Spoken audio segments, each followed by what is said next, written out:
everybody! Forgive me for this video coming out a little bit later than I originally planned, but my original goal was to put this video up immediately after NXT Takeover Dallas, so I can give my initial impressions of the show. Unfortunately, I did not realize that the start time for that show was 10 p.m. Eastern. I thought it was 8 p.m. Eastern, which was, it's normally 8 p.m. or something close to it. So I saw it was like 10 p.m. Eastern. I'm like, oh my god, that thing's not going to be over until after midnight. Yeah, I'm going to need some sleep before, rather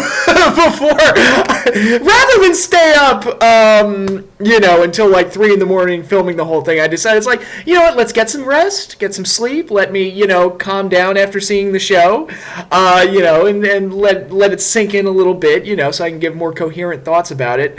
Also, in addition to giving my review of NXT TakeOver Dallas, I also wanted to give top 10 matches for the month of March 2016, along with Wrestling Brand of the Month, as well as preview Wrestlemania 32, which is happening tomorrow night. So, since there was so much to cover in the video, and I didn't feel like staying up until 3 in the morning filming it all, I was like, nah, screw it, let's just hold it off.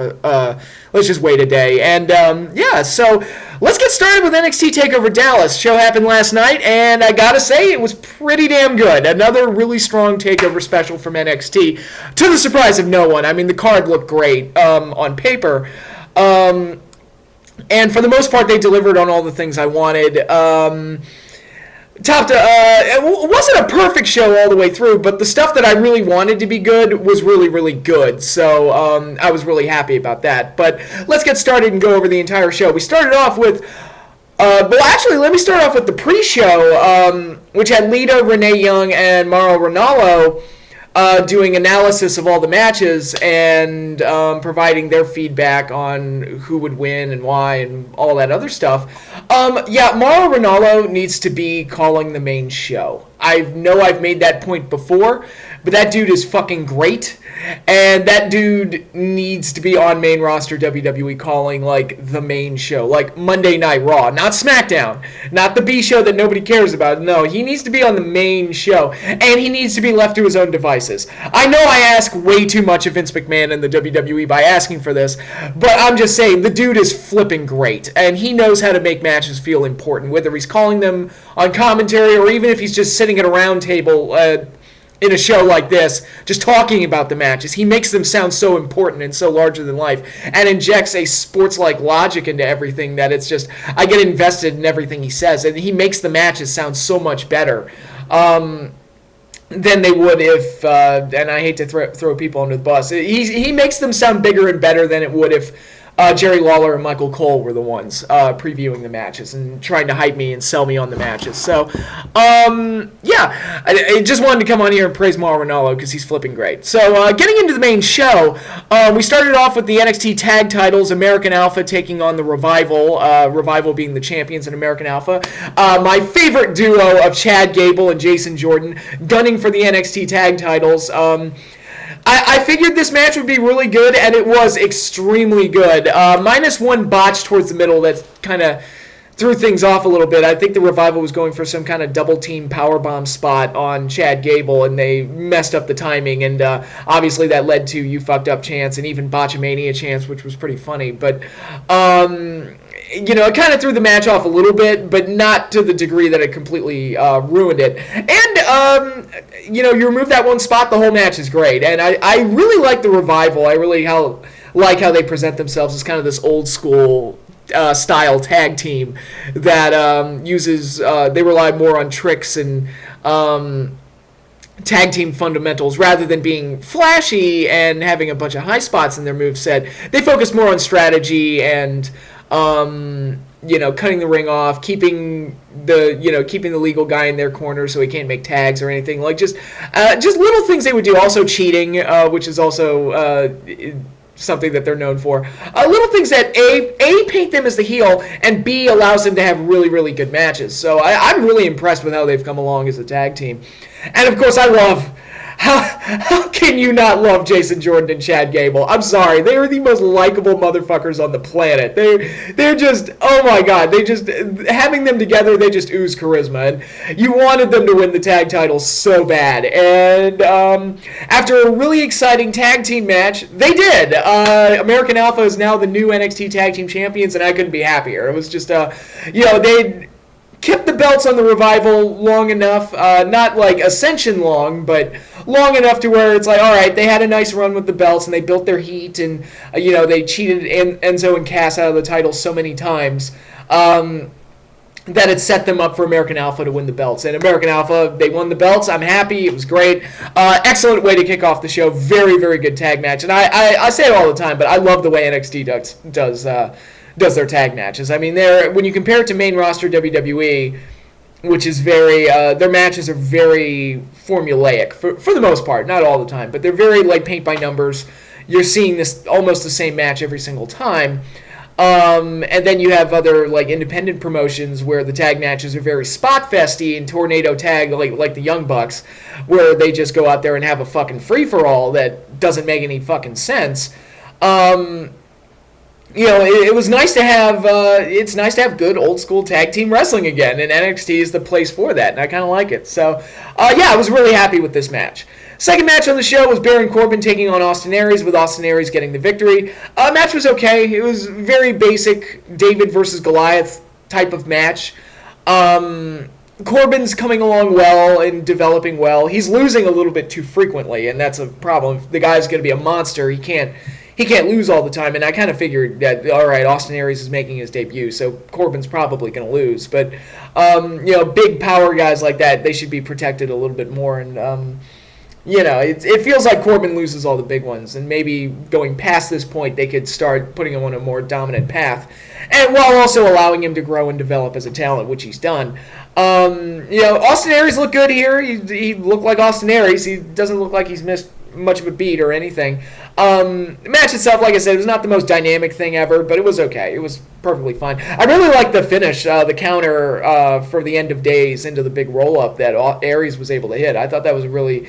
Because as I've said before, I don't mind roll-up finishes because I don't think they make you look weak. It's because it's like you just had your shoulders pinned to the mat for 3 seconds. It's that's the name of the game. It's not like you got your ass kicked. It was just, that's just... I don't know. It's just I don't have a problem with that. But I thought the way they executed it was pretty creative. And like I said, both guys went out there, looked good, looked okay. Match wasn't anything too special to write home about, but it wasn't bad. So I was like, all right, fine, I'll take it. Next match was flipping amazing. Shinsuke Nakamura making his WWE debut as he took on Sami Zayn in a match that was unbelievable to watch. The match very much had a New Japan type of feel to it, and the way Sami and Nakamura worked it.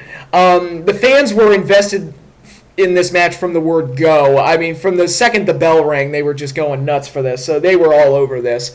And they loved it. And that type of atmosphere really elevated this match, above and beyond normal parameters. And, Sami and Nakamura, they worked really, really well together. I mean, they went out there and just knocked the dog crap out of each other. It wasn't a very high spot, high-flying, flashy type of match. They got down and dirty and knocked the dog crap out of each other. Nakamura got his nose busted open at one point.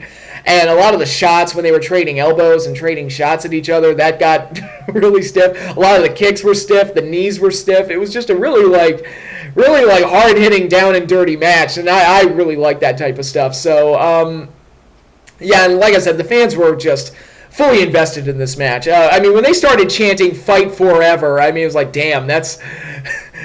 I always love it when a new chant is born during a match because that's how you know something really cool just happened. And this match was really, really flippin' cool and really enjoyable and kind of made the whole show for me. I was like, all right, I don't care what happens after this. The whole show was worth it just to see that one match. It was great. Nakamura got the win to the surprise of nobody, making his debut, so it was only natural. And of course, it looks like Sami Zayn's gonna. If this wasn't his last NXT match, it looks like he's gonna start prepping for.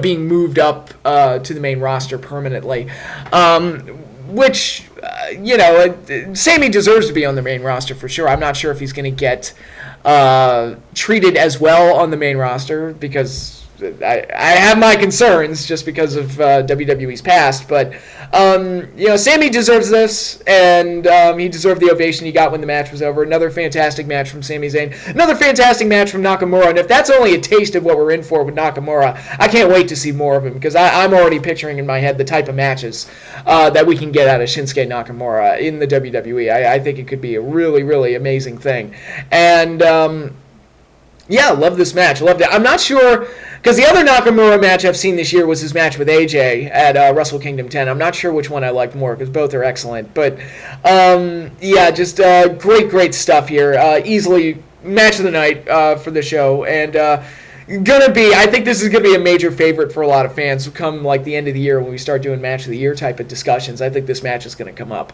And with good reason. It was damn good. So yeah, love this. This was great. And when I saw that this was, there were 2 matches coming after this, I was like, oh, I'm so sorry. I'm like, oh, Bayley and Asuka, I'm so sorry. Balor and Joe, I'm so sorry that you have to follow that match. Fortunately, the crowd was great all night and kept the energy up. I don't know how, because they poured their heart and souls into the Nakamura Sami Zayn match, so I don't know how they were able to keep the energy up as much as they did, but let's go right into the next match. Bayley versus Asuka for the NXT Women's title. Damn good match. Very, very good. Very well wrestled. I really like the way the NXT girls typically work their matches, where it's more like counter wrestling and more counters, reversals, and trying to assert dominance and break out of bad situations and stuff like that. It feels like there's more of an evolving strategy in the NXT women's matches rather than the main roster matches, where they're very hit my spots, and that's true of main roster WWE in general, where it's more about that Pavlovian dog response, hit your spots so the crowd will pop, and that type of stuff. Whereas in NXT, it feels more like a natural, evolving competition that we're watching, rather than just hitting your trademark spots all the time. At least that's how I feel while watching it. But it's one of the reasons I look at NXT and I go, main roster WWE, why can't you be like this? I'm like, WWE, it's all right here. There's a reason why we like this. Why can't it be more like this on the main show? I don't know. But then you get into that discussion. It's like, oh, well, NXT's for the smart marks, and it's for the very niche audience, and WWE's main show has mainstream appeal. To which I say, it's like, so wait, the intelligent, compelling, more exciting show is the one that's meant for smart people, and that's meant for the hardcore fans, and the dumb, boring, repetitive idiot show is for the masses. Okay, sure. Okay, that's fine. Fine. I'm sure it makes sense to somebody. But anyway, Bayley and Asuka, hell of a match. Very good. A lot of the counter wrestling, a lot of the striking, all very good. Very exciting contest. And again, the fans were totally into it. And God, I really liked the ending because it was so sad. And I love it when wrestling can make me feel things. And because Bayley lost the title, and even though you had portions of the crowd that were cheering for Asuka, when it sunk in that Bayley lost, you can almost sense like the crowd got really sad and really was like, oh, Bayley, I'm so sorry. And the look on Bayley's face was really depressing. And it's like, because you love Bayley. It's impossible not to love Bayley, and she's what they want John Cena to be. Just a lovable, scrappy underdog that climbed to the mountaintop. And who doesn't love an underdog story? She's the Rocky Balboa of the NXT women's division, and to see her lose was really kind of sad. It was really kind of sad, and it was like, oh, and that's no knock on Asuka, although I thought it was interesting that if they did, I didn't catch it, but I didn't notice a handshake or anything like that. Like Nakamura and Zayn had a handshake, this one didn't, so I don't know if that's painting a picture for anything going forward, but anyways, there's no reason to dislike Asuka. She's really great, charismatic, likable, and hell of an athlete that kills people. So she's a lot of fun. But it's just, Bayley is just so beloved that to see her lose was like, oh, I'm so sorry. And again, I like to feel things when I watch wrestling. It's like when I watch my stories, I like to feel shit. Okay, I don't like. Don't give me substanceless, Don't give me unsubstantial saccharine that doesn't mean anything. Give me stuff that's actually going to elicit an emotional response. And this is the type of stuff that does. And I was the fact that I was legitimately sad and I got lost in it a little bit. I was like, that's good. That's a good thing. That's a really good thing. It's like you made me feel things. You guys are the most unique storytellers on planet Earth. It's a medium that no other form of entertainment is quite like. And like I said, you all are storytellers. Make me feel things, and they did, and that's a great thing. And I love getting emotional over wrestling matches. You kidding? It's great. And the match was very, very good. It looks like, very much like I said about Sami Zayn, it looks like Bayley's being set up to be moved up to their main roster, which I am not looking forward to that at all. I'm like, oh no, like, because it's funny. I have a friend who just started watching wrestling like a year ago. He's just 30 years old and he just starts getting into wrestling. It's really strange, but I guess it's never too late. But he's been watching more and more, and he tells me already he loves Lucha Underground. He loves NXT.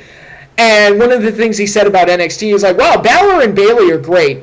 They're going to suck on the main roster. I'm like, you're not kidding. Through no fault of their own. Finn Balor's got a little bit more of a chance of making it on the main roster.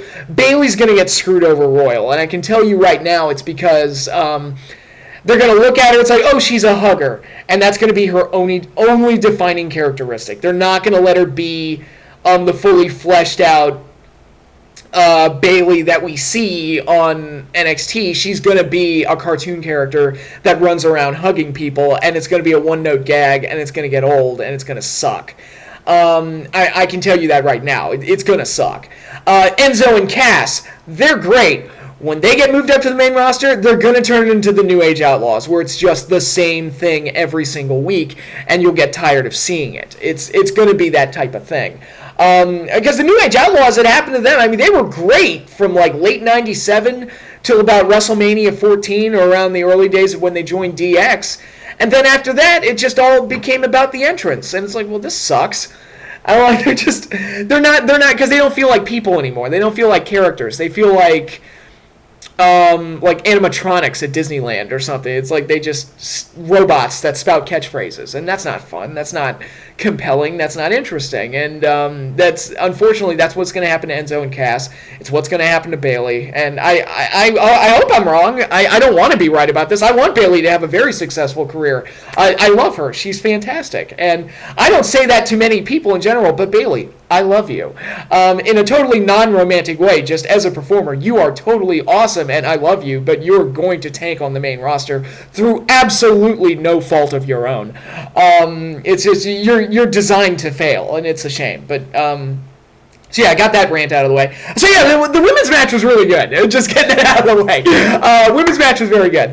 Then we got the main event, which... Okay, when I did my preview of this show, I said that Balor and Joe was the match I was least interested in seeing, which is kind of strange that the world title match would be the one that I'm least interested in. So the fact that this match didn't really... It wasn't very good. I'm not saying it was terrible. I'm just saying it wasn't very remarkable. Through factors outside of Balor and Joe's control, some of it falls on the booking or whatever, but I'm saying the match wasn't very strong, and I would even go as far to say probably the weakest NXT Takeover main event to date. That includes the Sami Zayn-Kevin Owens match that didn't give us a finish, because at least it progressed. At least something happened. And there's, all right, Samoa Joe came out, and the door's still open to revisit Zayn and Owens at a later time. It's all right, so we got a progression. We got something out of it. It's worse than Adrian Neville and Tyson Kidd, because and that match, while not terrible, it was very kind of unremarkable, but at least it was kind of the starting point of Tyson Kidd's development into a heel. So it's like, all right, we got some progression out of it. We got something out of it. Here, I just didn't feel like we got anything out of it. Now, the biggest problem right off the bat, again, and this is just one of those unfortunate accidents that happens in the ring, Joe got busted open hard way, like right under his eye, I think it was, and very early in the match, like very, very early, and he had blood all over him and everything, and of course WWE being what it is now, had to keep stopping the match to kind of get the bleeding under control and stop the bleeding or whatever. And Joe was clearly getting frustrated. The fans were getting frustrated because, and I know the fans sounded like bloodthirsty monsters during something like that, but it's like, look, the story's in progress and we want to follow the story to its conclusion. And the fact that, you keep interrupting the story is annoying. It's like that person in the movie theater that keeps talking. It's just, God damn it, I just want to stop interrupting. I want to watch the fucking movie. And that's kind of what this is like. It's, and let me say that I am all for the safety of the wrestlers. I respect the WWE for wanting to take care of the wrestlers and do things like that to take care of them. At the same time, though, unless the wrestlers feel they can't continue, or if Joe says something, or if Joe feels he can still go, and if Balor thinks that he's still okay and thinks that they can still go, then I say just let him keep working until something goes wrong. And the fact that they kept interrupting the match to do that, it really threw the match off and really made it feel awkward, especially in the first half. And to be fair, I mean, Joe, it did look bad at first. It did look bad, but again, it's kind of like, I think Joe is a veteran. I think Balor is a veteran. Both of them have been in situations like that before, and they know how to work around that type of stuff, and they know how to handle it. They know how to take care of themselves, and I think you gotta take the wrestler's judgment into account there. And Joe had all his mental faculties. He looked okay in that regard, or else he wouldn't have gotten as pissed off as he looked. And Balor's, he's been doing this for a long time, so he knows what he's doing in there. So I trust the wrestlers a little bit to be able to carry through a bad situation like that. Now, obviously this led to the fans chanting things like "Let Joe bleed," and the best one was "Fuck PG," which that's not PG at all.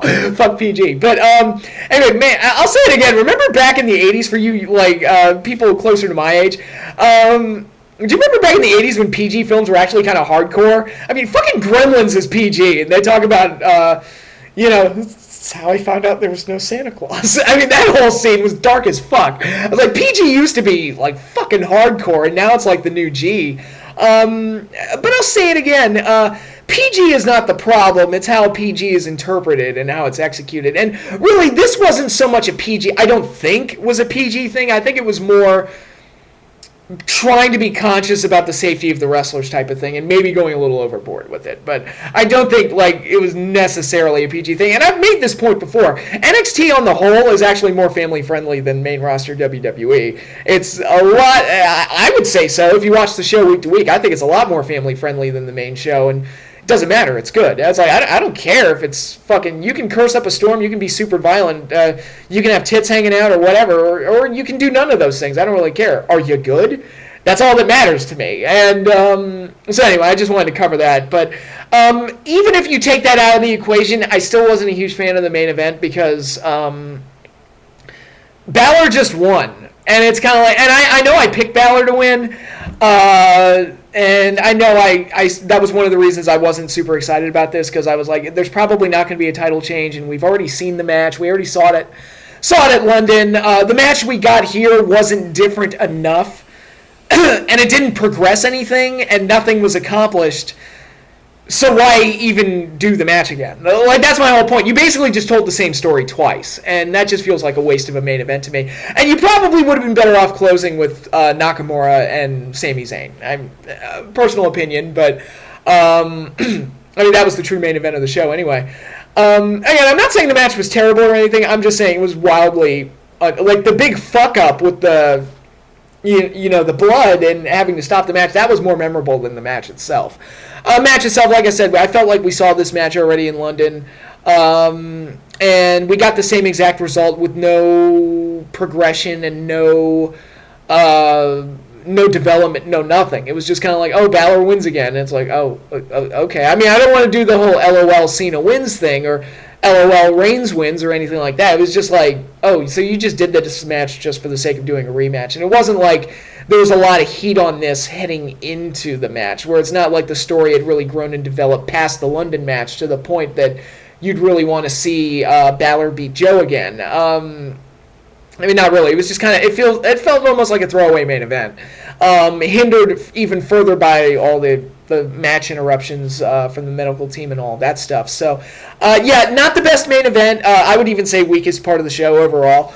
But the show overall was very good, so I'm not going to complain. You got, like I said, the 3 matches I really cared about all delivered. Sami Zayn and Nakamura was amazing. Asuka and Bayley was very good. American Alpha won the tag titles, and I was super happy about that. So that stuff alone made the show for me, and I was completely fine with the show based on that alone. Main event was a little weak, but what can you do? Rest of the show was great, and I really enjoyed it. So, you know, when you get to my top 10 matches for the month of April, count on Nakamura and Sami Zayn's definitely going to be on there, unless we get like 2 or 3 shows with like 8 or 9 like amazing matches on it.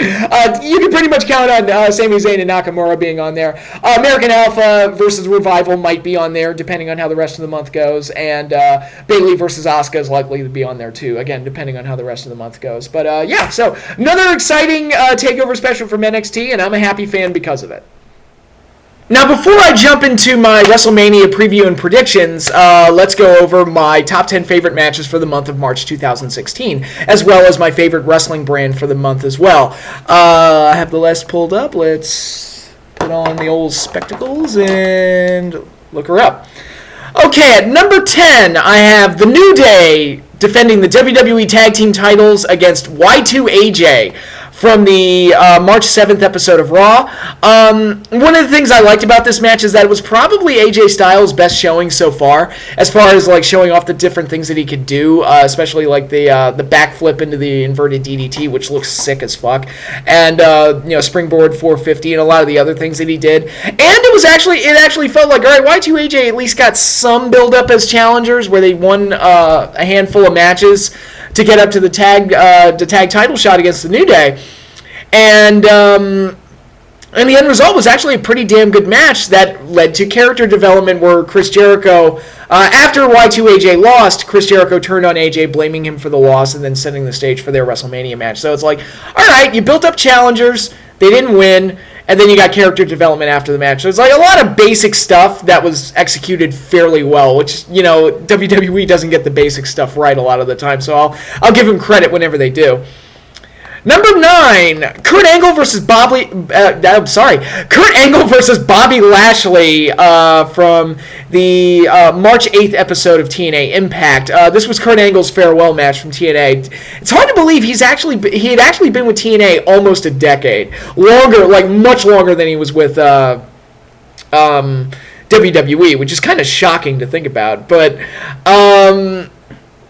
yeah, it's you know, it's kind of the end of an era for TNA. Of course, they seem to be losing everybody these days. What with Bobby Roode and Eric Young, of course, I forgot to mention that Bobby Roode actually showed up at the NXT special. He was sitting in the crowd, which was like, okay, that's interesting. And Kota Ibushi was there too, just in time for their you know, to build up their big cruiserweight show that's coming later in the year. So makes you wonder if Kota Ibushi is going to be a part of that and what role Bobby Roode's going to play going forward. But anyway, getting past that, it's like, yeah, Kurt Angle's leaving TNA and he got the big farewell tour and all those matches that he had, and this was the last one, and it was a good match. Angle and Lashley, you know, just went out there, had a nice back-and-forth match with Lashley winning and then turning heel and attacking Kurt after the match. So it's like, all right, Kurt's leaving, so you get that final farewell for him, and then Bobby Lashley turns heel and acts like a dick. So you got character development out of it, and you get a heel going forward that you could potentially build around,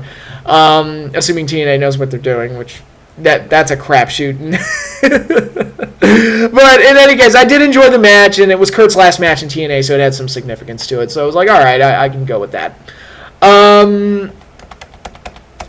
Number 8, Dean Ambrose versus the champion Triple H for the WWE title at Roadblock, the WWE's big network special. We all knew Triple H was going to win. I mean, it was obvious. We all knew. But it was nice to see Dean Ambrose put in a position where he could look really good up against somebody like Triple H, and even showed that he could pin Triple H, because Triple H, the way the match played out, he actually kind of got lucky. His foot was underneath the rope, breaking up the what would have been a 3 count and giving the title to Dean.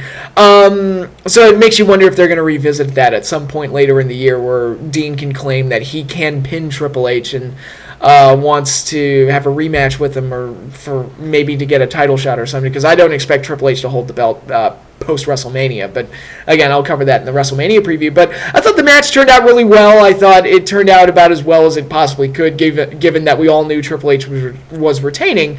And overall, it was just a nice, fun match that turned out good. It was just good. It was just a good, solid main event for the network special.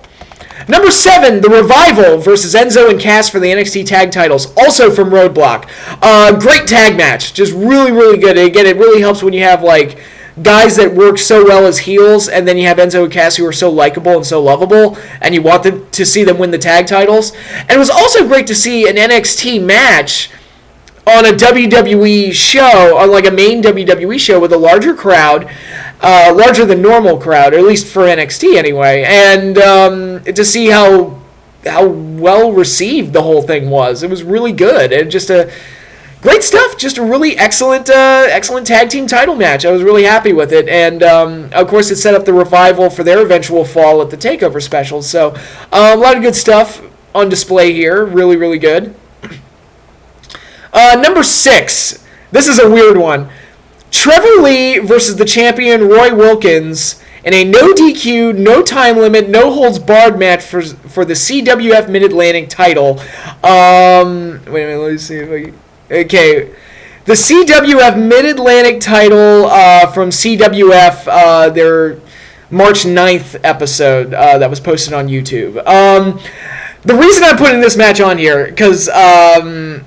I'm not saying I'm a regular viewer of CWF, I am not, but I had seen headlines that Trevor Lee, the current TNA X Division champion, was still working shows with CWF, and he had actually won the championship, CWF Mid-Atlantic title, in a match that went over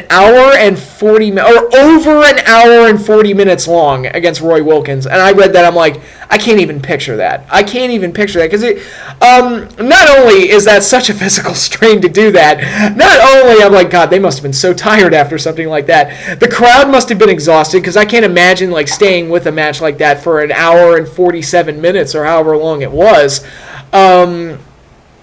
But I've seen Trevor Lee in TNA, and he's bland as fuck. Like in TNA, he's bland as fuck. So I was just like, I can't imagine this guy working, even like the standard main event range of like 20 to 30 minutes and somewhere in there. I was like, I can't even imagine like paying attention to this guy for that long of a time. So I just for the sake of morbid curiosity, I'm like, all right, fuck it. I have to watch this match that went an hour and 47 minutes long just to see what the fuck it was like. And I have to say, it was actually quite good. I'm not saying it's the greatest thing ever. I'm not saying it's for everybody, because it's really fucking long. But I was really amazed at how Roy Wilkins clearly played the heel and had his heel stable helping him out at times. There were a fair share of run-ins at various points. And Trevor Lee played the babyface, and the fans loved him. And I don't think they stopped chanting Trevor's name the entire match. It was really kind of amazing to watch the whole thing go down. And the first half hour of the match or so is basically all counter wrestling. It's all mat-based counter wrestling, and then it eventually progresses into more of like a crazier, like high-impact style. Eventually bringing weapons into play and becomes more of a hardcore match, and then by the end it just becomes a free-for-all and just becomes fucking crazy. But the fact that the energy was able to build for an hour and 47 minutes to eventually get to this point where Trevor Lee wins the title and the fans were with it the entire way through, that's amazing all on its own. Again, I'm not saying it's the greatest match I've ever seen, but I'm just like, I mean, they went an hour and 47 minutes and kept my attention the entire time, and I actually got excited by the end of it. So it's like, I mean, I don't know what to tell you. It actually kind of worked. I was really, really surprised at how well this match worked. And again, it's not for everybody, but I was just amazed by the effort. The fact that both guys were able to go out there and do as well as they did for as long as they did, that's remarkable. I mean, I can't think of too many guys that would even attempt something like that, much less actually pull it off and make it reasonably good. So yeah, this match deserves a lot of praise just for the guts of trying something like this, and much to my surprise, I actually enjoyed it quite a bit as well. So it deserves to be on the top 10 list. Next up, another TNA match. Actually, I believe it was from the same episode as the Kurt Angle match. Yes, it was. The Wolves defending the TNA Tag Team titles against Beer Money Inc. Unfortunately, a match where Davey Richards got hurt, but it's also unfortunately the last time we'll see Beer Money in any kind of major match because Bobby Roode's since left the company, so he won't be appearing on TNA programming for too much longer, depending on how far in advance they've taped. But yeah, this was this was like the best tag match they could possibly offer at this point. The Wolves are the best tag team in the company. Beer Money Inc., they were the best tag team in the company for years and years before they reunited earlier this year. And it's great. It was great having. Well, it was great while it lasted. Anyway, having them back, and you knew eventually it was going to be Wolves versus Beer Money for the tag titles, and we eventually got it. And it was pretty good. It was, again, another great tag team match. Again, unfortunately, Davey Richards got hurt in the match. But overall, it's like you got a great team in the Wolves. You got a great team in Beer Money. They went out there and had just a great, action-packed tag title match. And it was very, very good. Beer Money won back the tag titles. Although, again, with Bobby Roode's departure, I expect that reign to be cut short any episode now. So we'll see when and where that takes place. I haven't read the spoilers, so I don't know. But man, yeah, we get a month where TNA makes the list twice. That's fucking crazy. That's like whoa, 2 matches, and they were both in the same episode. It's like whoa, it's crazy, guys. And there are actually a fair number of good tag matches this month. America Alpha and the Vaudevillains had a good match on NXT this month. Actually, last week's Lucha Underground had the Elimination Trios match with Son of Havoc and Helico and Evilise taking on the Disciples of Death, and I thought that was a pretty good match, too. Better Survivor Series than the Survivor Series in a lot of ways. And really fun, but, speaking of Lucha Underground doing things better than the WWE, let's keep the list rolling. Number 4 on my list, King Cuerno versus Fenix in a Gift of the Gods Championship ladder match from the March 2nd episode of Lucha Underground. This is a feud that had been going on from the start of Season 2 with Cuerno taking the Gift of the Gods Championship from Fenix, and Fenix working his way back into getting a title shot and getting that championship back so that he could cash it in and get a world title shot against Mil Muertes, his big rival. So this was an important component in that storyline, and it was really the end of the Cuerno-Fenix feud, and then moved on to Fenix eventually getting his world title shot against Mil Muertes. But this match itself was, again, really, really good. I like the way that King Cuerno paces his match. He's more like, he's not like a high energy, super high flying type of guy, although he does have those moves. He's more methodical with his pace, and I kind of like that. And it's kind of, again, showing a different strategy, and not all the luchadors are exactly the same. And I just love the way he works. And I thought the match turned out really well. Fenix got the win, which was great to see. It's also nice to see a ladder match that only has 2 people in it, and actually has a story behind it and a purpose, where it's not just cramming a bunch of people in a ladder match for the sake of doing spots. And it was actually refreshing to see. I said the same thing about Dean Ambrose and Seth Rollins from last year. It was like, it's so nice to see a ladder match that's just 2 guys and there's actually a story behind this. It's actually refreshing. So yeah, just a really good ladder match, and I really enjoyed it. Another strong main event for Lucha Underground. They've been having a lot of those lately. Speaking of that, number 3 on my list, Mil Muertes versus Prince Puma versus Pentagon Jr. for the Lucha Underground Championship from the March 9th episode of Lucha Underground. Amazing 3-way. Just an insane, just hard-hitting, crazy, brawl all over the fucking place. Just a spectacle. I mean, the whole match. And you still got a sense of all 3 characters. With all the action going on, you didn't lose a sense of all the characters involved in the whole situation, with Muertes still being the monster and Puma and Pentagon having to team up against him to take him out, but they can't team up forever because somebody's got to win. So once they turn on each other, that allows Muertes to get the advantage. There was brawling through the crowd. There was high flying. There was all sorts of crazy stuff going on. And Muertes getting the win by hitting a double flatliner on both guys and pinning them both. It's, again, painting Mil Muertes as this unstoppable monster. It's like, oh my god, he's He's amazing. I was like, oh my god, you can't stop him. Of course, then Fenix came out and decided to cash in his Gift of the Gods Championship title shot immediately after this. So set the stage for that match the next week. So a lot of good stuff came out of this. A lot of good stuff, and just a really enjoyable triple threat title match. And I'm normally not a fan of those, but this one worked out quite well. And it also helps when you have the two contenders are built up really well to get to that point. It's not just somebody's in there just for the sake of taking a pin, or you just throw two guys against the champion because he's got to work with somebody or something. It's like, no, you actually legitimately built up the contenders, and it worked, and it made for an exciting main event.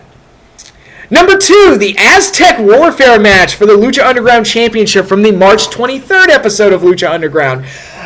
Better Royal Rumble than the Royal Rumble. I did an entire video reviewing this match. It was great. I loved it. So many things that were done here that were great. The introduction of Matanza and treating him like a monster, where he ultimately won the thing. The return of Dario Cueto. The appearance of Famous B, just sitting in the crowd scouting people. The antics with Joey Ryan. The Jack Evans, PJ Black versus Drago and Aerostar situation being hyped, with Aerostar making his in-ring return to Lucha Underground. The Cage Johnny Mundo feud being continued in an amazing way. Rey Mysterio making his Lucha Underground debut. El Dragon Azteca making his Lucha Underground debut. Just so many things.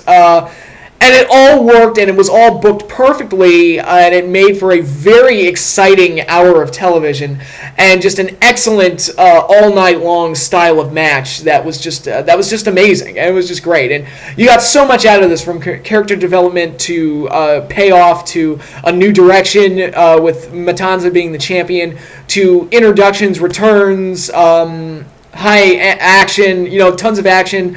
The Muertes Pentagon feud being hyped up going forward, and the stuff they did there.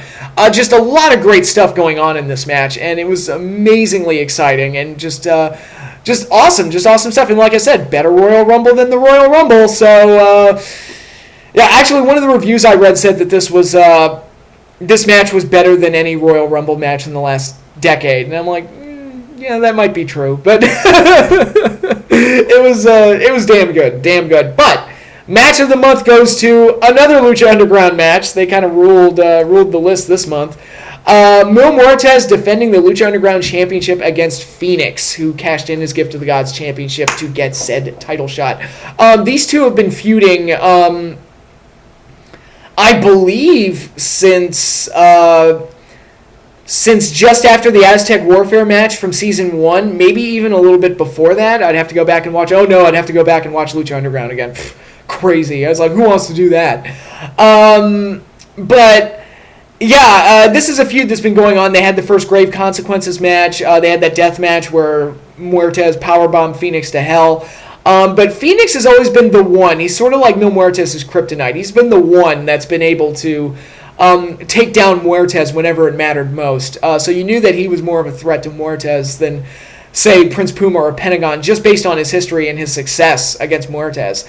And once again, they went out there and had an exciting, violent, brutal, crazy championship match. Well, this is the first time they've had a championship match, but just another great match in their series, and this one was for the title, and the intensity was cranked up to 10. I mean, the bit where they started like ripping at each other's masks was just great, and a lot of great stuff going on here, and just I mean, this is what a title match should be. It should be, two opposing forces that you want to see them clash, and then they do, and it's exciting, and it's magic, and it's just great. And I loved it. It was another... I don't know if it's as good as their Grave Consequences match. I'd have to go back and rewatch it. Oh, no, again, to compare. But as far as March 2016 goes, I consider this my favorite match of the month. It was an excellent, excellent title match, and I loved it. And obviously, with the top 10 list going the way it did, with Lucha Underground just dominating the top 4 spots, naturally, I don't normally work the list this way, but it's just, I loved Lucha Underground so much this month, with all the big main events and all the big storyline developments that they did, and just the sheer quality of the week-to-week television show. Their brand of the month. It's got to go to them.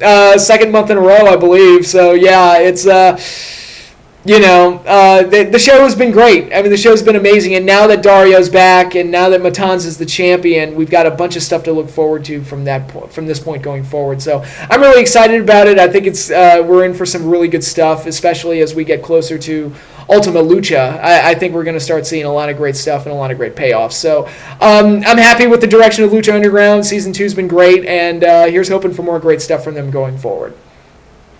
And with that, let's jump into WrestleMania 32, or I guess it would be more appropriate to call it WrestleMania Dallas Cowboys Star, because we can't have numbers anymore. Last year was Play Button, this year is Dallas Cowboys Star. I don't know. Vince is weird. Vince is a very weird man. Meanwhile, Super Bowl 50, they had their 50th fucking Super Bowl this year. There was just a big 5-0 right there on the logo.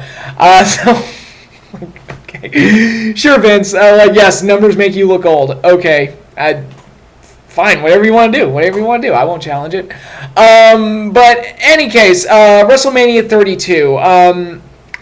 The build-up to this show has not been very good. It wasn't very good last year either. A lot of that hinged on the push of Roman Reigns and their insistence of making him a top star, even though nobody likes him. Okay, here's the thing. It's not so much they want to make him a top star. They want to make him a top babyface, and nobody likes him. So it's kind of like, okay, you're kind of force-feeding us this, and we don't want it, but okay, sure. Rather than letting somebody organically get over with the fans, like Daniel Bryan did at 30, they're just being kind of hard-headed about it. It's like, nope, this is what we're doing, this is what we like, and fuck the fans, and whatever they say. So, it's also been hindered by the fact that a shit ton of people got hurt. Like, a shit ton of people got hurt. It felt like, it feels like it's been every week. I've been reading a new story about how somebody else got hurt. Cena, Rollins, Orton, Sting, Neville, Cesaro. I'm sure I'm missing guys, but it was just, and the ones I listed, I mean, Cena, Orton, and Rollins, I mean, those are big ones right there. Sting was just going to get fed to Undertaker, but, I mean, whatever. But in any case, looking at the card, it's not completely terrible. There are some things on there that I might actually like. Again, it's like, the main event I'm not too keen on, or I should say the world title match, because there's talk that the Hell in a Cell might actually close. But I guess with that, let's just go over the card and I'll give my thoughts, previews, and predictions on each match. Starting with the pre-show, which I'm going to watch because it's WrestleMania. I'm going to be watching a lot of the pre stuff anyway. At this point, WrestleMania is like basically a 6 or 5 hour show or whatever. I mean, it's basically, they may say it starts at 7. It's like, let's just call it what it is. WrestleMania is basically 5 or 6 hours long. But whenever the pre-show starts, I don't know. I don't know the exact time. I'll find out tomorrow. But anyway, we've got 3 matches set for the pre-show. First up, we have for the United States Championship, we have Kalisto defending against Ryback.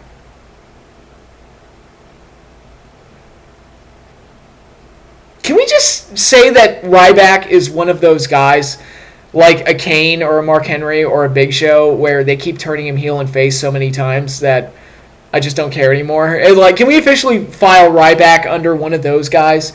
It's like, yeah, because it's like, oh, he's a heel again already?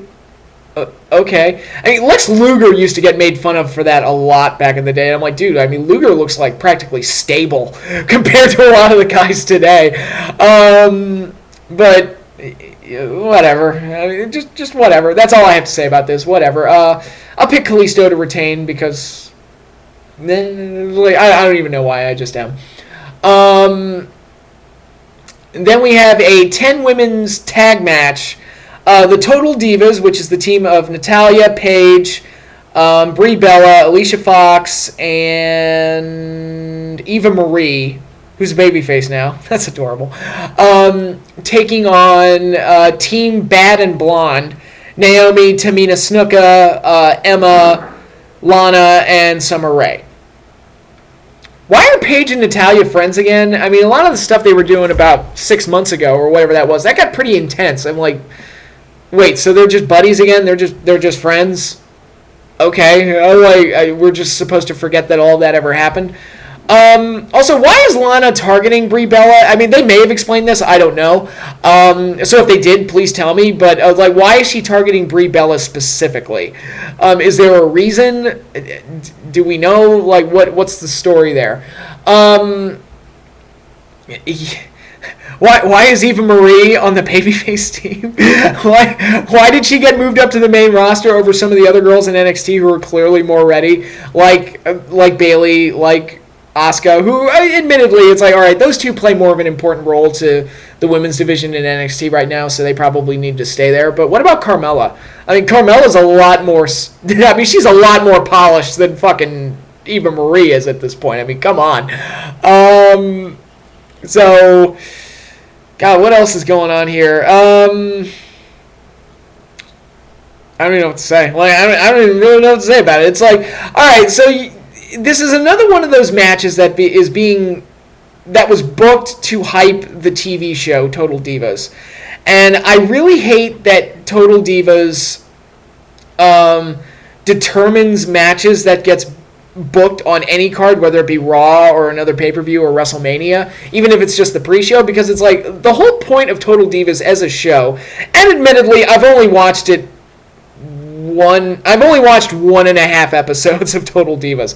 Reality shows are not my bag, so I just don't. I don't need to see the WWE divas acting shitty to each other and getting drunk. That's not. I don't need to see that. That's just. I don't care. But the idea of the show, even though it's scripted as fuck, and that's clear as day to anybody who's watched it, and again, I've only watched it the 1.5 times, but I'm like, yeah, this is so scripted. But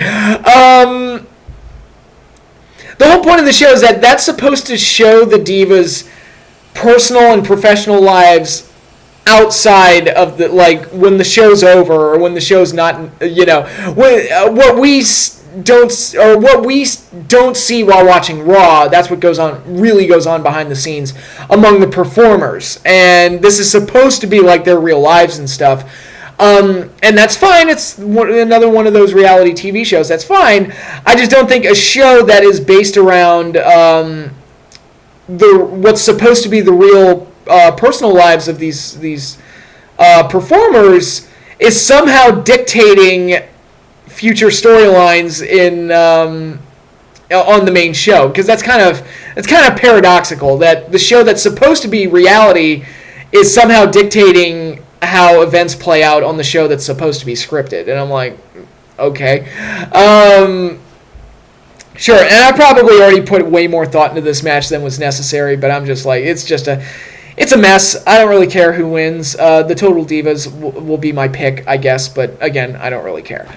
Next, the final match of the pre-show is a tag team grudge match between the Usos and the Dudley Boys. Is it just the Usos' destiny to always get relegated to the WrestleMania pre-show? Because I swear to God, it feels like every single one of their matches at WrestleMania gets bumped to the pre-show, like every year. It's always the Usos match. I used to say it's always the tag title match, but there's no tag title match this year, and the Usos, their match got bumped to the pre-show again. It's like, oh, okay, so this is just the Usos thing. They always get bumped to the pre-show. Again, I'm hard-pressed to really care about this. Really what you have here is it's a match between two teams that have the same formulaic matches over and over again, so it's kind of like it's hard for me to really get excited about it. The Dudley Boys heel turn, yeah, it's better than them as stupid baby faces, but the whole thing of them like saying it's like, we're not gonna put people through tables, and I was like, I remember when them putting people through tables was like a dastardly evil thing, where they sent people to the hospital, and Bubba Ray used to like practically like get off on it, and like putting 80-year-old women through tables and putting valets and helpless people through tables, and that used to be viewed as like a hideous, dastardly thing to do. And now it's like, we're not gonna put people through tables, you don't get the tables, and blah, and boo, and all that other stuff. I'm like, wow, morality in wrestling is really weird. I don't want to hurt people by putting them through tables. Boo! It's like, all right. I mean, I know the whole reason for it is like, we don't want to be defined by the furniture that we put people through, but it's like, fine, whatever. But again, them as heels is better than them as faces, but that's still not saying much. I'll pick. Either way, see, now if I were booking it, I would have the Dudleys win and then use that to set up a tables match at the next pay-per-view. That's what I would do. But they're going to get that rematch regardless of who wins. It doesn't matter, because that's how WWE books stuff. It's like, because we're going to get this match 80 more times. I just know. At the next pay-per-view, you're going to get the tables match. Here, I'll pick the Usos to win, and then Dudley Boys will attack them after the match, and then that'll set up the tables match for the next pay-per-view. So, that's the end of the pre-show. Now let's jump into the main card. And we'll start off with the Andre the Giant Memorial Battle Royal, which was on the pre-show, but got bumped up, which made me think that there might be some surprise returns here. Maybe Randy Orton, maybe John Cena. Oh, God. John Cena. Oh, God. Oh, God. John Cena comes in and wins the Andre the Giant Memorial Battle Royal. But my whole problem with the fucking Battle Royal is that they've turned it into an annual tradition, but they haven't made it mean anything. I thought it was going to mean something when Cesaro won it at 30. And then they pulled the rug out from under his push like it was nothing. And then Big Show just won it the next year because he's big. And that's it. That was all the thought that went into it. There was no plan for the winner going forward. So it's like, well, if the win doesn't mean anything, then why even have the match? Like, why even make this an annual thing? It doesn't really... I mean, it doesn't really mean anything, so who cares? So, if they're going to have one of the guys make a surprise return, whether it be Cena, whether it be Randy Orton, I don't know. That could help elevate it, I guess. I mean, if they just turn around and give it to Mark Henry, because I've heard that Mark Henry might be retiring, it'll be his last WrestleMania, and so they might just give this to him just to kind of send him packing. It's like, whatever. I mean, doesn't really mean anything. I've even had the idea of Bray Wyatt and the Wyatt family being like surprise entrants in the thing, and then they just destroy everybody, and then Bray Wyatt wins. Sort of like what they should have done at the Royal Rumble, but we won't go into that, but they probably won't do that either. So I don't know. It'll either be a surprise return or Mark Henry. Okay, so it's either a surprise return, whether it be Orton or Cena, Mark Henry, or Bray Wyatt. And my Bray Wyatt idea is like that's a long shot. So yeah, look for it to be one of those guys. Other than that, don't really care. Next up, we have a 3-on-4 handicap match, The New Day taking on the League of Nations. Now, WWE, can we just give up on Sheamus? For the love of God, the guy is so inherently uninteresting. I don't know what it is. I don't know why that is. But you keep trying to force him down our throats, and nobody gives a shit about Sheamus. Whether he's a face, whether he's a heel, it does not matter. Nobody cares about Sheamus. It's just... we just don't care. It doesn't matter. And you have this group of borings, the League of Nations. Yeah, Rusev, I liked him a year ago. What happened? Oh, yeah, he got fed through the John Cena meat grinder and then got into that stupid angle with Ziggler that went nowhere and was just painful to sit through beforehand.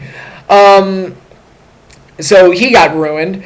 You have Bad News Barrett, who was getting over and was actually doing well, and then they went back to making him boring. It was like, oh okay. Yeah, because we were enjoying it, so they had to take that away from us. And it's like, okay, that makes sense. And you have Alberto Del Rio, who I liked in Lucha Underground. I liked in Ring of Honor. Like, what the hell happened here? Like, he's right back to being Mr. Boring, and it's... I wish you'd stayed with Lucha Underground, buddy, because you're boring as fuck right now. And yeah, this group, this stable, the League of Nations, they've amounted to nothing. They don't mean anything. They're boring. They're dull. Every time they come out, I just groan because I know I'm probably gonna have to fight falling asleep every time they come out.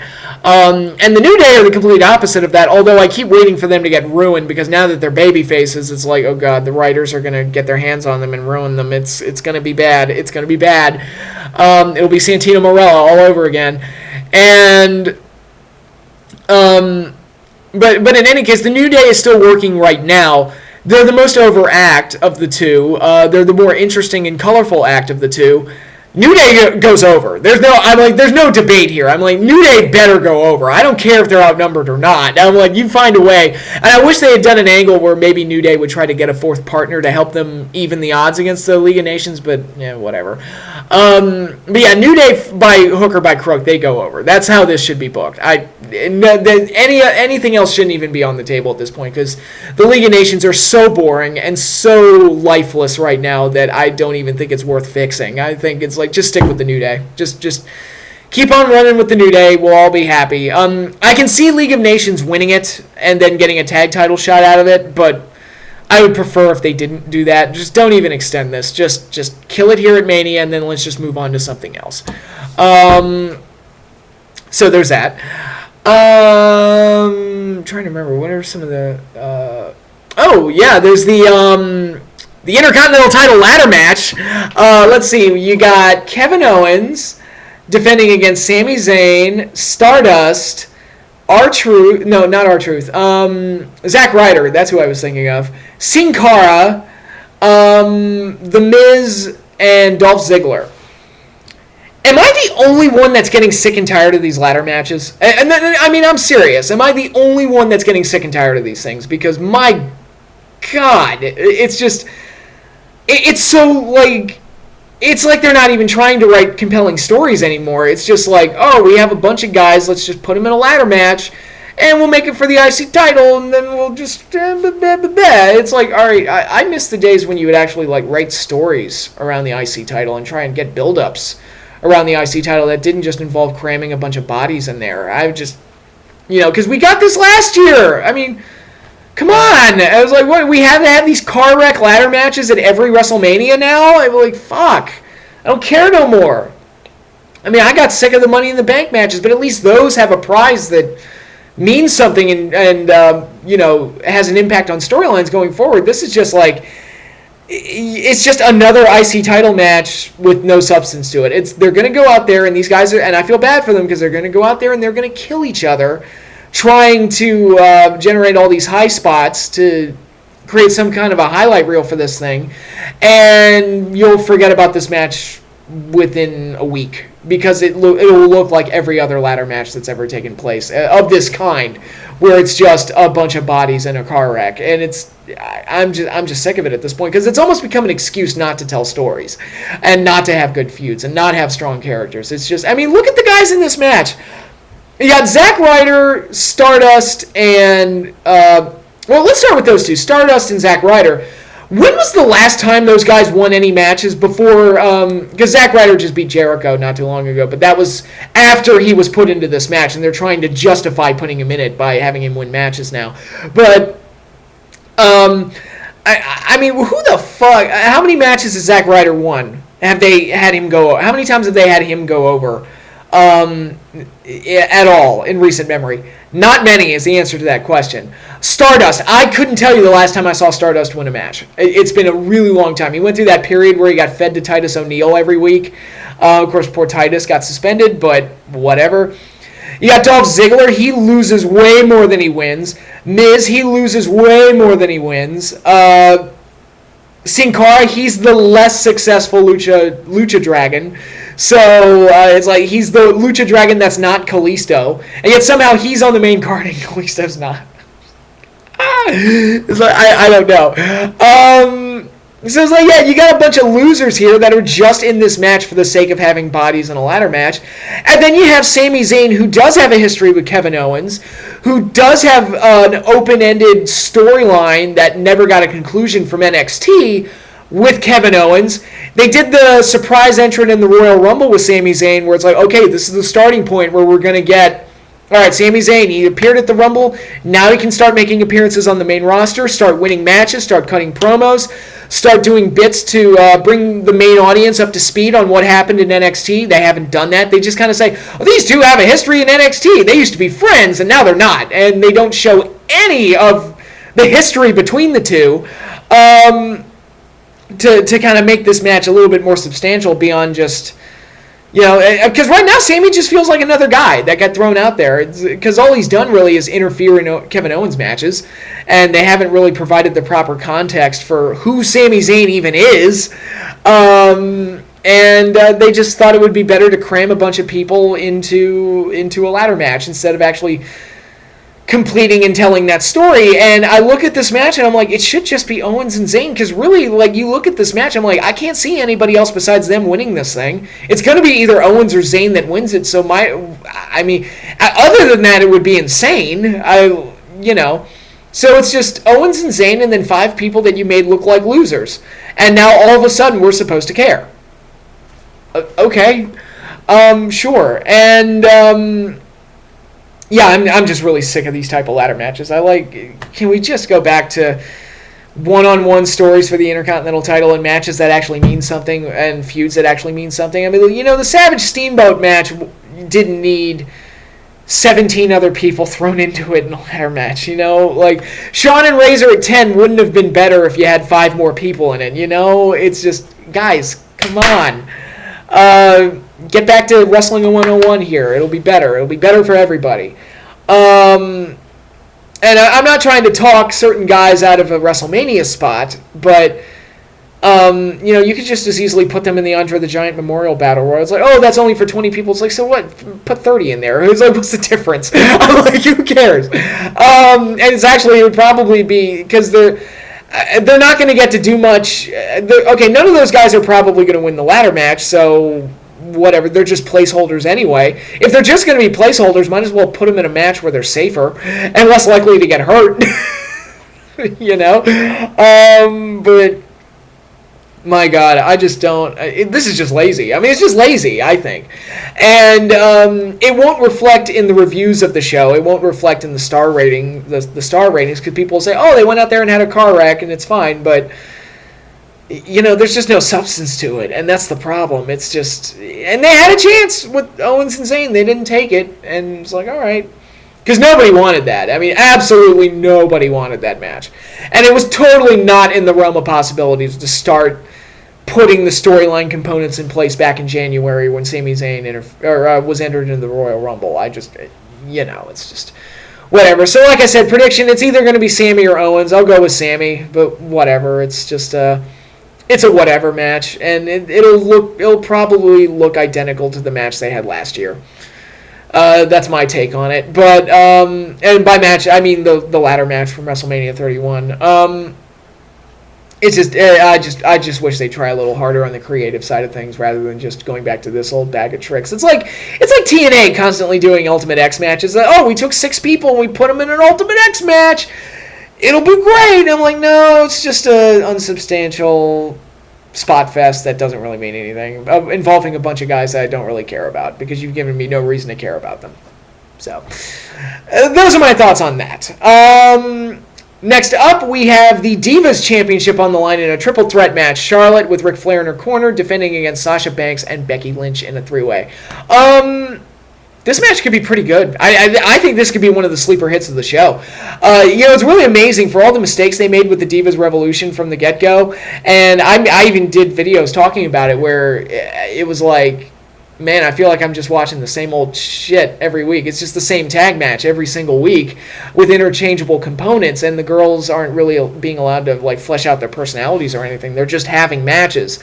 And it looked like the Divas Revolution really got off the rails, but by some miracle, they managed to bumblefuck their way into a really good Mania match with the 3 girls that were brought in to fix the Divas division, which is going to be rebranded as the Women's division.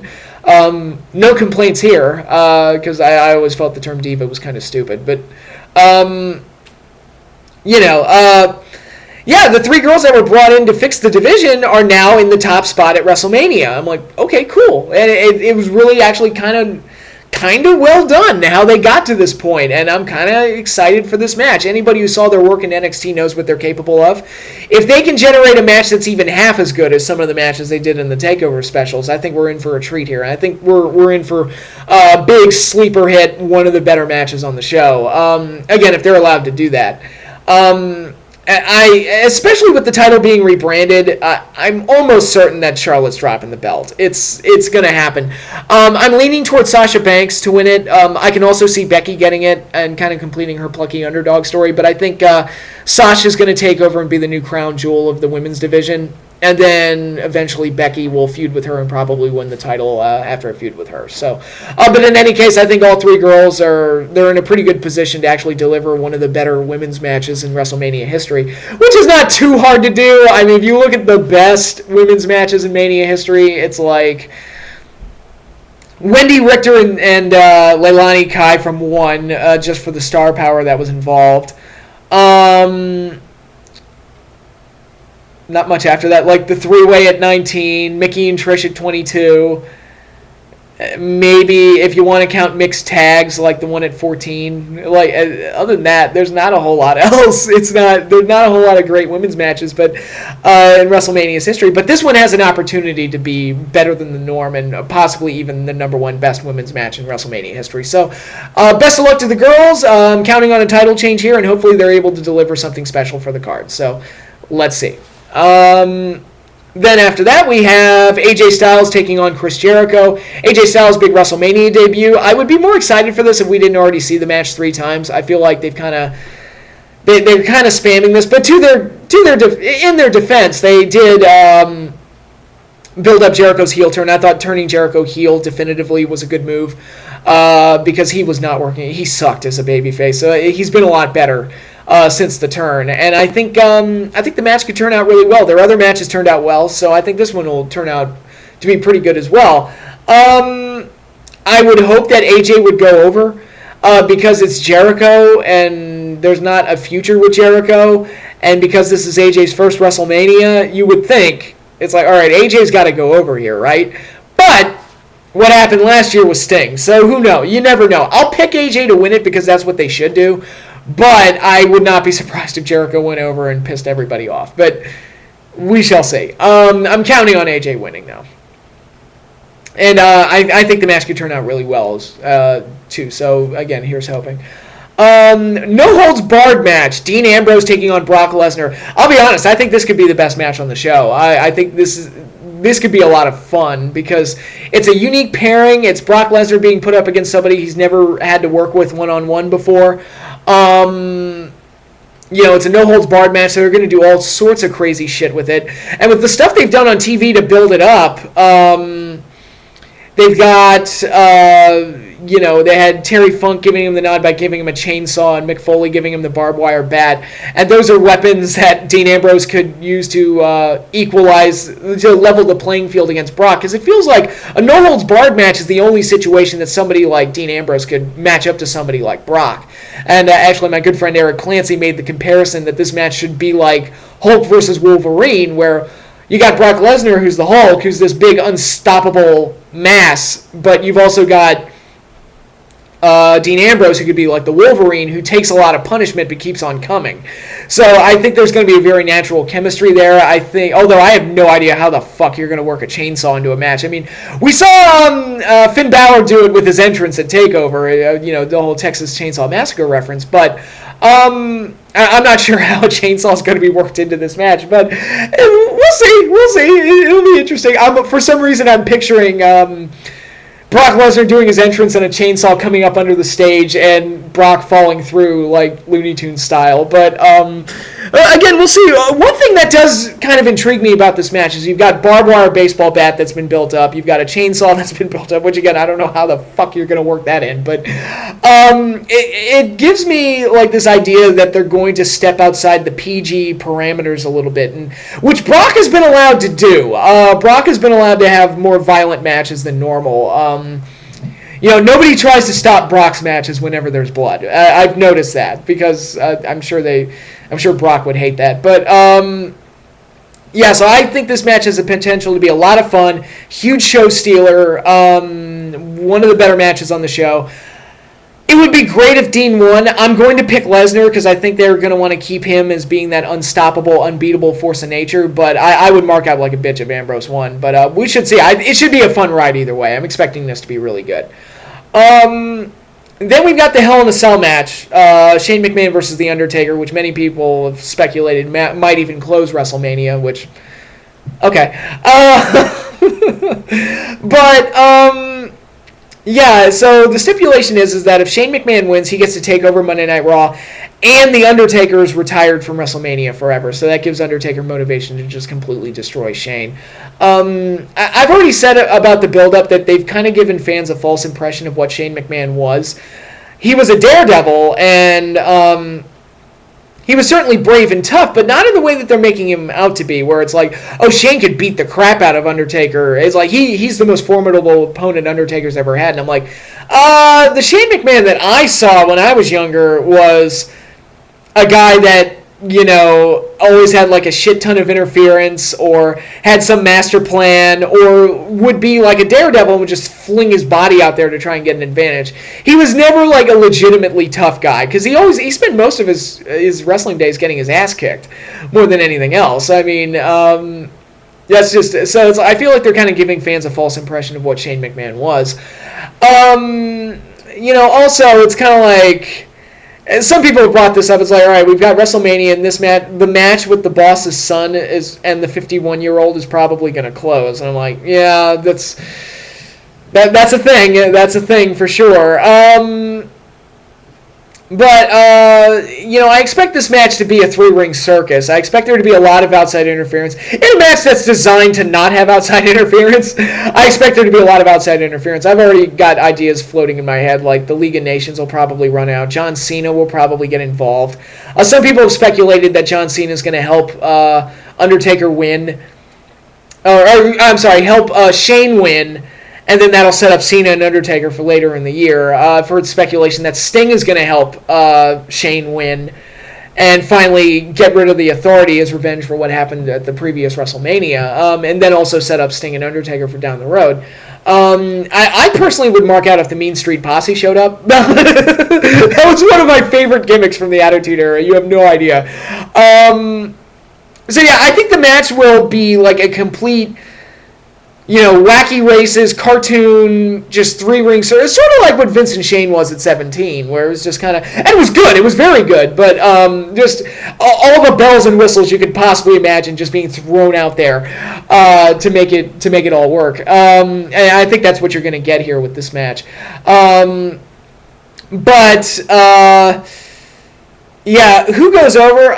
I think it has to be Shane at this point. I mean, I know it sounds crazy that Shane has to go over The Undertaker, but if Shane doesn't go over, what was the point of doing the match? What's the point of having the stipulation that if Shane wins, he gets to take over Raw? What's the point of any of this, of doing the match, if Undertaker just wins? There's no point. And also, the streak's dead, so you don't have to protect that anymore. I don't really care at this point. It's like, oh, Undertaker should go over. It's like, who gives a fuck at this point? I don't care. To me, it's like, look, you've set up the story with Shane. Follow it, and let's see where it goes after WrestleMania. Because the really interesting thing is, and they're not going to do this. This is just me thinking outside of the box. But with Shane in charge of Raw, in a storyline sense, they could use that as an opportunity, get the Authority off TV, get all that over and done with, and then use it to completely change the format of WWE programming to where it becomes something more recognizable to what you see on NXT with all the old school Wrestling 101 booking tips, and just book the show differently and change the presentation style, break out of all the old standbys and the old tropes, and just reformat the show under Shane's leadership and let Shane be kind of like the face of change within the company. Even though he'll just kind of like be the Jack Tunney type, where he's just the Authority figure face. He's not really much of anything. So yeah, just do something like that. They're not going to do that. I guarantee you Raw is going to look exactly the same tomorrow night, or Monday night and the weeks that follow, whether Shane wins or not. But it's just instead of 20-minute Authority promos, we get 20-minute Shane McMahon promos. And then eventually Shane will turn heel, and we'll get that whole deal. But they could really use this as an opportunity to just completely change the format of Raw, completely change how everything is done, and make wins and losses matter again, not give us rematches all the fucking time, just do all these things to really change the presentation style and make it more exciting, and just basically give it a reboot. And they could do that, and use this match to be the genesis of the reboot. But like I said, they're not going to do that. I'm just thinking outside the box. But yeah, I still think if you've gone to all the trouble of putting the match together with these stipulations in place, with nothing happening if Undertaker wins, because there's nothing on the other side of the equation. If Undertaker wins, then nothing happens. I say Shane goes over. I mean, like, he has to, I would think. I mean, like, there's no reason to not have him go over. Oh, Undertaker will be retired from WrestleMania, and so what? The streak's dead. Who cares? Like, yeah, I'm going to be that asshole who says that. It's like, who gives a flying fuck at this point? Yeah, no Undertaker at WrestleMania? Fine. They'll be forced to create somebody else. I'm all in favor of that. So, and also they can renege on that if they want to anyway, so it doesn't really matter. So yeah, those are my thoughts on that match. It'll be very interesting to see how it plays out in terms of like who ultimately goes over and who ultimately, because like I said, there's going to be like 8 billion run-ins. It's going to be a free-for-all. But yeah, we'll see. We'll see how that all goes out. That one's going to be very interesting to see how it plays out, if nothing else. My eyes are going to be glued to the TV on that one because they're like, all right, I want to see what they do here. We'll see if it works, but.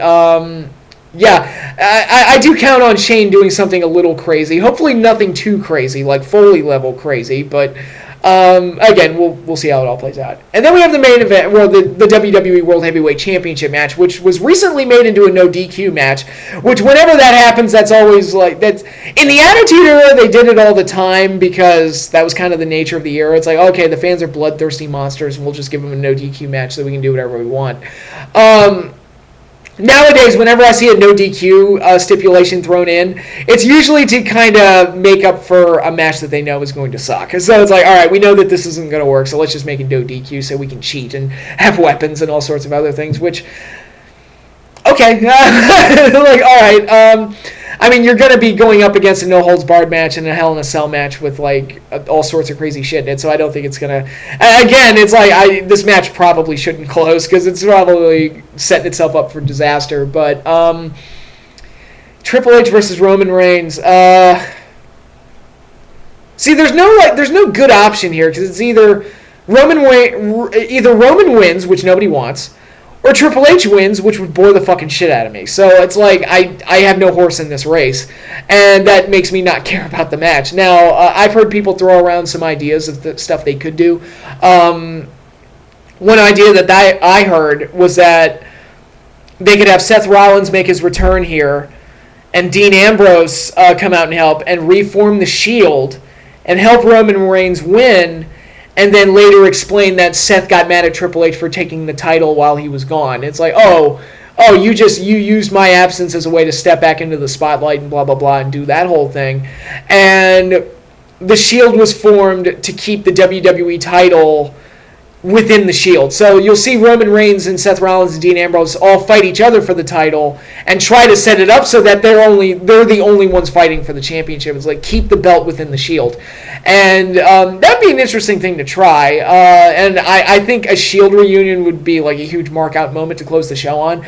Because it would be better than Roman just straight up winning. That's for damn sure. Because he can't get the Austin win. He can't get the Shawn Michaels win or the Bret Hart win or the Daniel Bryan win or anything like that. He can't, because nobody likes him. And that's the problem.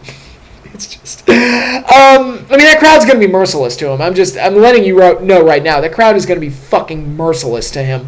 But regardless of what they do, he's going to win the title. Whether they do the Shield thing, or they do a heel turn, or they just straight up have him win Cena style, it doesn't really matter.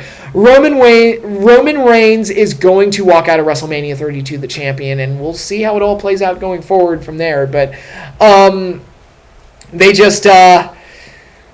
goddamn, they really stuck to their guns with Roman. Like, they're just like, without changing anything. That's the other thing. It's like, I mean, some of the stuff that they've done in recent weeks with him, like stalking Triple H and stuff, with the most hardcore game of tag I've ever seen, where it's just this constant back and forth where they beat each other up, and then the other one goes over there and beats him up and all that other stuff. But I mean, that's better than what they've been doing. But it's still like, at this point, it was like too little, too late. You can't repair like the last 3-4 months of him just being kind of a doofus. But yeah, I mean, those are my thoughts on WrestleMania. Like I said, there is some good stuff on there that I am looking forward to. The No Holds Barred match, AJ and Jericho, the Divas match. Even the Hell in a Cell match, just to see what the fuck happens, I'll be intrigued. So yeah, there's some good stuff on the card, and actually the card's better than it has any right to be, considering how lousy the build-up's been and how many injuries they suffered along the way. So the fact that the card's like not completely putrid is actually kind of remarkable. But we'll see how it all turns out. So those are my thoughts on WrestleMania this year. My next video will be a review of WrestleMania 32, so hopefully the show turns out as well or better than I'm expecting, and we'll see how it all goes. So hope you all enjoy WrestleMania tomorrow. I know it's kind of like a second Super Bowl Sunday for a lot of wrestling fans, or in some wrestling fans, it's their only Super Bowl Sunday, or Super Bowl Sunday is the WrestleMania weekend for football fans, or whatever the fuck, however you want to do this. But it should be fun, and hopefully you all have a good time, and hopefully you all continue to enjoy this weekend. We actually have the Hall of Fame tonight, which is going to be fun. For sure. So, that is all I have for you now. Be on the lookout for my review coming sometime Monday or Tuesday. I'm going to try and get it out Monday, but we'll see. All depends on how work goes. So, stay tuned, everybody. Enjoy WrestleMania, and I'll see you all later.